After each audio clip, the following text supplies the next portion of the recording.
Hello everyone, hope all of you are doing well. So, today a happy news for you. Today onwards I am going to upload the CBSE 11th and 12th CS and both IP. I will try to make it IP also based on the time availability. I will try to do it chapter wise explanation. In one session I am going to explain one chapter. Okay, so you know that we are all accessing the digital content from our CBSE site. You can also even download ebook from publication tab. Then in addition to that, you are all familiar with our site python.mykvs.in. That also in that site also all the things are arranged systematically as per the new syllabus 2020-21. In addition to that, one more thing I'm going to do, the same tutorial session, same video session will be available with Malayalam explanation. The link will be provided in the description box. So I'm going to explain in the form of PowerPoint presentation. So without wasting time, let's go to the presentation.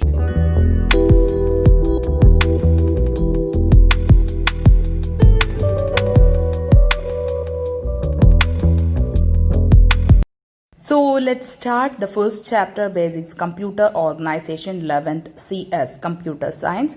So we are starting from the definition of computer. We are all familiar with that. Then also we can recall it in a systematic way. So if someone is asking you, you will be telling that it is an electronic device. It's using for many purpose. And what is the working principle of computer? We will be thinking of. That is also very simple. What is that? Based on a set of instructions, it will be storing its memory. Then after that it will be processing. After processing, we will be getting a desired output that can be used for future use. That is the definition of computer. Okay, that is the first point included in this chapter. It's a electronic device which has to feed data, and accordingly it will be able to process, and we will be getting the desired output. Okay, then let us see what is the difference between data versus information. So data means what? It's a collection of raw facts, right? No context, just numbers and text like that. Information means meaningful data. It is specifically meant what is the purpose of it, what is it like.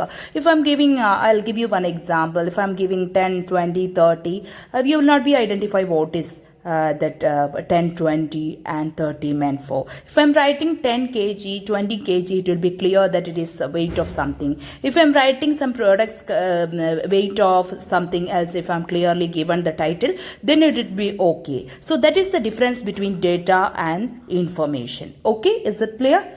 Then next one. Let us analyze what are the merits and demerits of a computer. We are all familiar with. There is no need of explanation and all. Speed, accuracy, versatility, tirelessness. These are all the merits of a computer, the smart machine. Then about disadvantages, we know that data security issues are there.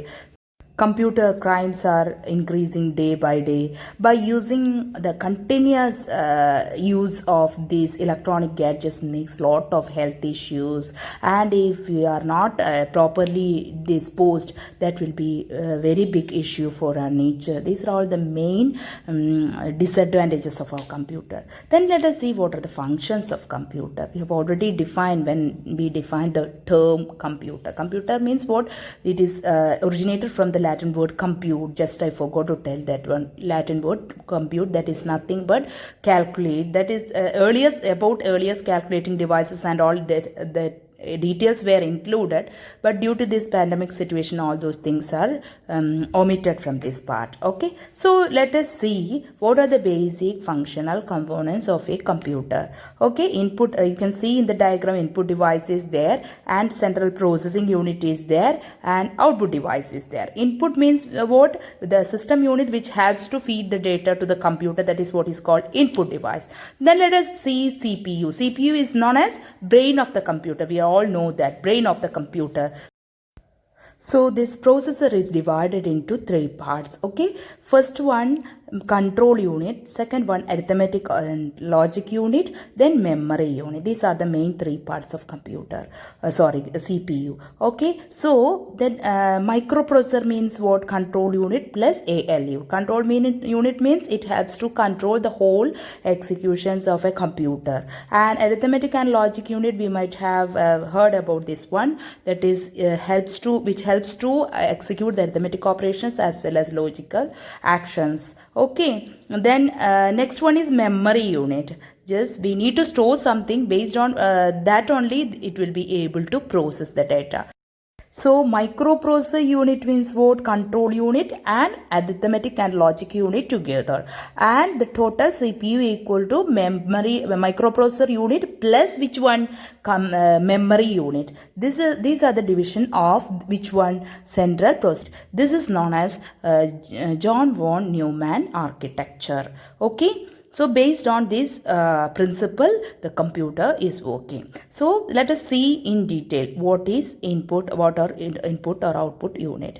Input and output units. Input unit which helps to feed data or set of instruction is required to process task. That is what is called input unit. The device which helps to feed the information, that is called input devices. Okay, example I'll tell you later. Then next one is output unit. Output unit which helps to give the results, output to the user. Okay, then let's see the classification of CPU, control unit, memory unit and arithmetic logic unit. Let us see one by one. Okay, first one, arithmetic or logic unit. Performs the basic arithmetic operations such as addition, subtraction, multiplication and division. Okay, then logical actions means using and or not logical action it will be able to perform. Then let's see what is control unit. It helps to coordinate all the execution, and it controls the working and to get the right output for the instructions given by the user. So it organizes the computer to work the computer as a single unit and generates control signals for various devices regarding read or write execution operations. Okay.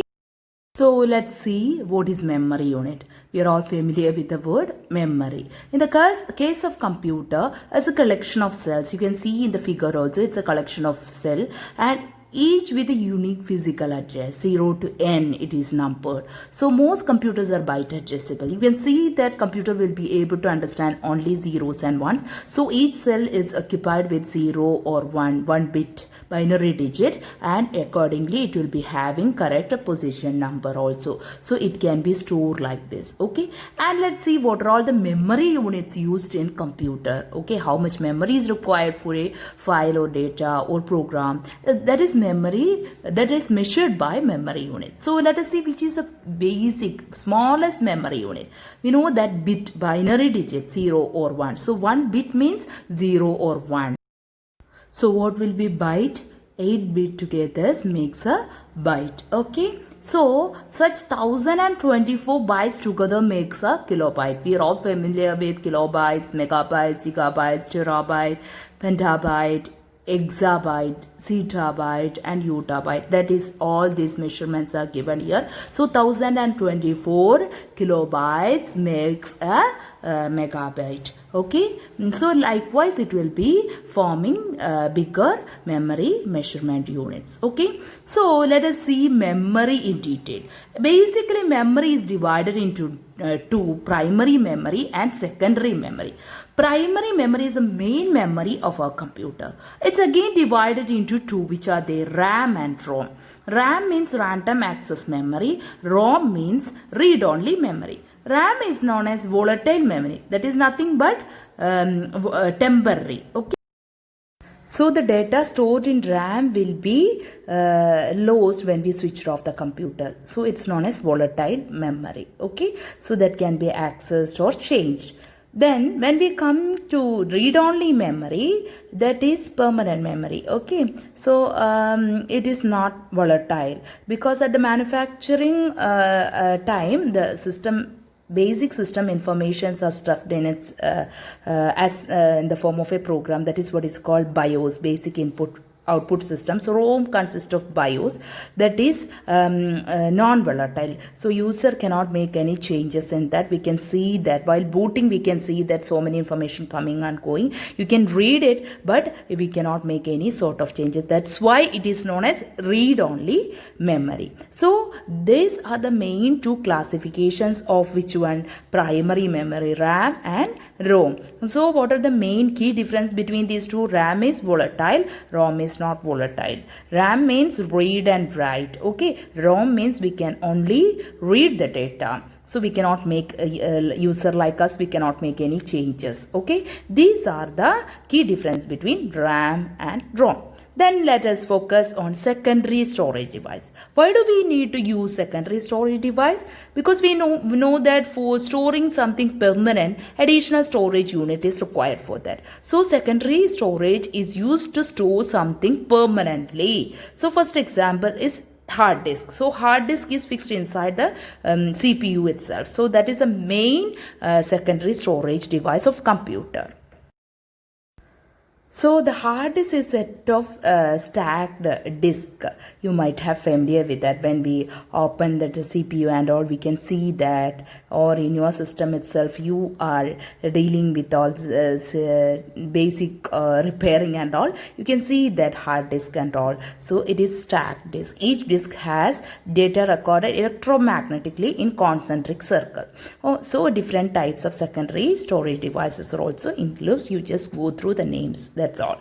Then I told you that examples we are all familiar with. Input devices we are all using to feed the data, like mouse, scanner, then light pen, then web camera, keyboard, the joystick, trackball. These are all the input devices we are using to feed the information to execute a task, for executing a specific task, right? So next one is output devices. Output devices means what? Result or answer or output of that specific task. So that can be seen through our monitor. We will get sprint out like this. These are all called output devices. But some devices, we know that it will be acting as both input and output devices, just like USB, CD, DVD, touch screen and camera, headset. These are all considered as both input and output. Both purpose we are using this one. These are the basic details of input and output devices. And the next important point included in this chapter is mobile devices working. What is the working of a mobile device? It's essentially a two radio waves consisting of radio transmitter and radio receiver. You can see in the figure also. You can see that while communicating with the tower and all, signal will be transmitted from mobile. That is the first step. Then the tower will be transmitting to local wireless access point. Okay. Then after that, what will be happening? The signal will be to remote access point. Then we will be getting the response. That is the basic working of a mobile phone. Okay. So let's see what are the basic components of a mobile phone. So a circuit board that act as a brain of the phone. Okay, then an antenna is required. Liquid crystal display is there. LCD keyboard will be there. Then next one, what is that? Microphone. Then next one, speaker and battery. These are the essential components of a mobile phone. Then next, let us see what are the different types of touch screen. You might have familiar with which are all the different types of touch screen. So we know that the touch screen is divided based on its quality display. Okay, so first one is thin film transistor. So image quality and high resolution it is offering. Then next one is in place switching. So LCDs are somewhat advanced version of TFT LCDs. So and it is more battery friendly, also improved display than which one? TFT. Okay, next one is resistive and capacitive. So there are two types of touch screen LCD display. Resistive it is also there and capacitive it is also there. Resistive means it has two layers actually.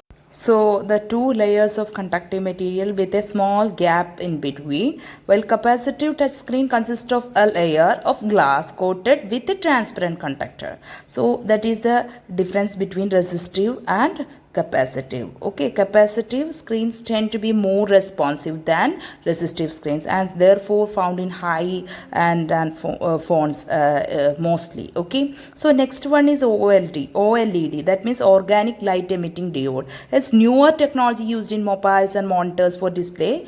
They are better than which one? LCDs, because they offer fast response times and wider viewing angles, higher brightness. These are the features of OLED. So these are the main classifications or types of our touchscreen. So next one, let us focus on smartphone batteries and their types. We know that different types of batteries are there. It's very essential if you are using continuously, so the battery life should be better, then only we can make use of these gadgets very smartly, right? So battery plays a huge role in any smartphone. Okay, so lithium polymer batteries are the most advanced batteries available in the market right now. Okay, so what are the specialties of these lithium batteries? They are made up of plastic instead of metal.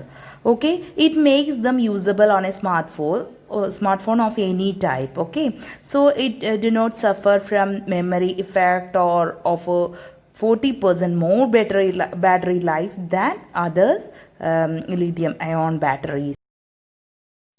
So it's slightly expensive, and lithium ion batteries will not remember the charge cycle, and as a result the battery capacity will not be reduced. Okay, so nickel cadmium type is also there, but it is not able to showcase such better capability like which one? Lithium polymer batteries. Okay, so you can see that next one, the block diagram. So the architecture of a mobile phone, I have already told you that antenna is there, then RF transceiver, that is receiver and transmitter. SIM we are all familiar with. What is that? Subscribers identity module. Okay, so first part is radio signal management. Second one is which one? Power management. In that it will be there, battery pack will be there, charger, so that is battery management. Then next one, display system will be there, touch screen. So keyboard and screen are the two parts of this touch interface. Then next one, what is that? Communication process, digital signal processor. Okay, so that is divided into application processing unit and graphic processing unit. Application interface also will be there, graphics, all those things can be picturized in the visual formats or represented in a picturized format. Okay, so this is divided into application processing unit and graphic processing unit. Then memory unit will be there. Then last one is camera unit and storage unit. Okay, so let us see the functions of each components in detail. RF transceiver means which one? Receive and transmit. Okay, then SIM, that is subscriber identity module. What is that? It consists of a IC, right? So it store internal mobile subscriber identity number, it will be there. Okay, and its related key. What is the use of it? To identify and authenticate subscribers on the mobile telephony device. And it's also possible to store contact information that we are all familiar with. Next one is battery pack. Batteries are the essential facts of a mobile unit. So it will be able to give energy, supply energy for the smooth working of this one. Okay. So batteries are the miracles of chemical engineering, right? So it will be able to hold huge amounts of energy to keep the mobile system working smoothly for hours. Okay, then battery management, an electronic system that manages once supporting software is required. We all know that for working of a hardware, software is required for that. So it manages a rechargeable battery or cell battery pack, such as protecting this one for the smooth working, that is battery management. And battery charger, we are all familiar with what is the use of charger. Okay, used to put energy to the secondary cell. Okay, then next one is touch interface. There is no need to explain at all. You are all familiar with this. Then next one is communication processor. That is very, very important. It is used to create an interface between radio signal management and application processor unit or graphic processor unit. I told you earlier it is divided into two, that is application processor unit and graphical processor unit. What is the use of application processor unit? Process application based data, where other one process only graphical based data. That is the main difference between these two. Okay, then next one is phone's memory. Phone's memory is just like a system, like RAM and ROM. So RAM equals the memory of the computer, like while ROM is device's internal storage. Okay, so the bigger RAM, what happens? The more software the phone runs smoothly. Okay, while the bigger ROM, the more platform data it can store. That is difference between RAM and ROM. Then camera unit, different components to take picture like lens or image, signal processor. External storage, in some case mostly Android or Windows OS phones support an external micro SD card to further expand storage availability by default. So these are the main points included in the first chapter, basics of computer organization. Okay.